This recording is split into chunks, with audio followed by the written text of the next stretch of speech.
there is still loopholes in some areas. What do you have to say as regards that, Kena? I see, first of all, this is election season. Every contender to the throne or to the presidency of this country, every party will want to lash in on opportunity to be heard, to be seen, or to be read about. Those are the three areas of branding they want to, make themselves very visible. So, Alhaji Abubakar Atiku coming to tell us this, it is his campaign organizational strategy to make Atiku be heard, be read, and be more Of visible. course, that's normal. So Yes. now he is not telling us anything new, different from like we are discussing. They have succeeded in giving us that topic to discuss about what he has said. But I think much should be on what will you do yourself if you are elected, because by the time you get elected, if he gets elected, his own budget will be subjected to this kind Definitely, of that you are right on argument. that. Yeah, very correct. criticisms. You understand? So now, having said that, budgets, it happens like between myself and my wife, yourself and your wife, and then it happens anywhere. Anywhere, yeah. For the housekeeping or for even this Christmas season. Season, yeah. Or for a project, building project.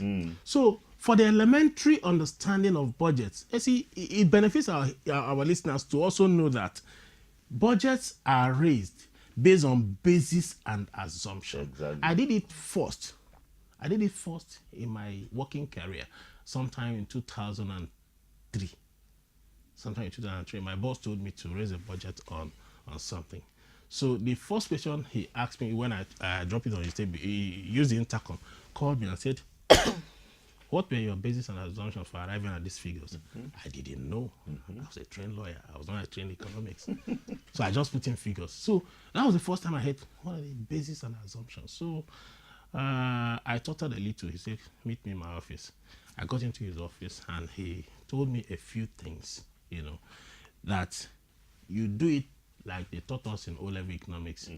Ceteris paribus, all things being equal, meaning that if perchance the price of oil remains at this point, this is what we are going to do. This is our expected revenue from this and that. I think that is where Alhaji Atiku was pointing from. Yeah. And based on what you also said, what are the benchmarks against the achievements in 2018 budget? He picked holes with some of those assumptions. That the assumptions of our president in arriving at 2019 budget was flawed. And if you look at it, you don't make assumptions that, okay, because you have awarded on paper the contract for Lagos going, you now assume budget that within which commuters travel tremendously from 1 hour to 30 minutes.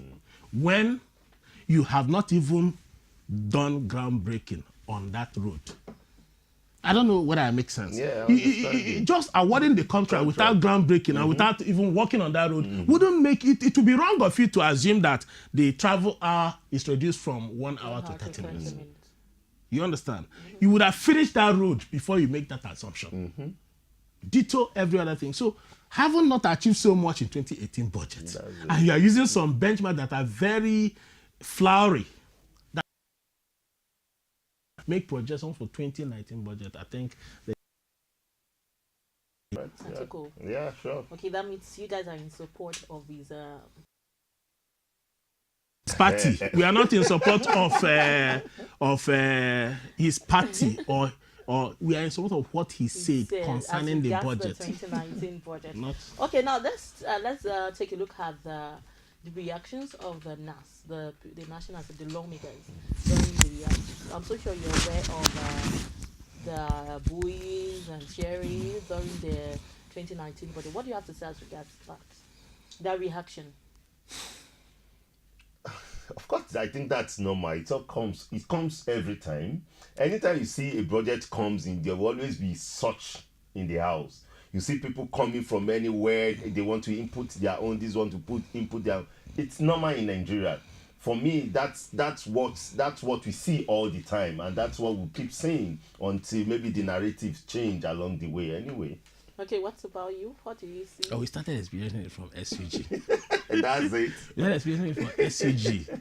Even your roommates, even your classmates, when you are making your election promise and so on, you say, ooh, oh, and Theresa May was booed recently during the Brexit debate. Exactly. Yeah. Mr. President shouldn't take offense At all. that he was booed. After all, if you are dancing a good dance, people would rather clap Exactly, they'll clap for you. rather than boo you. And it is a fallout of some of all these wrong assumptions that people say, what kind of assumption is this? There will be murmuring. So it means that probably the budget was dead on arrival. Exactly. So basically, what one would take from, I watched it after, but not while it was live.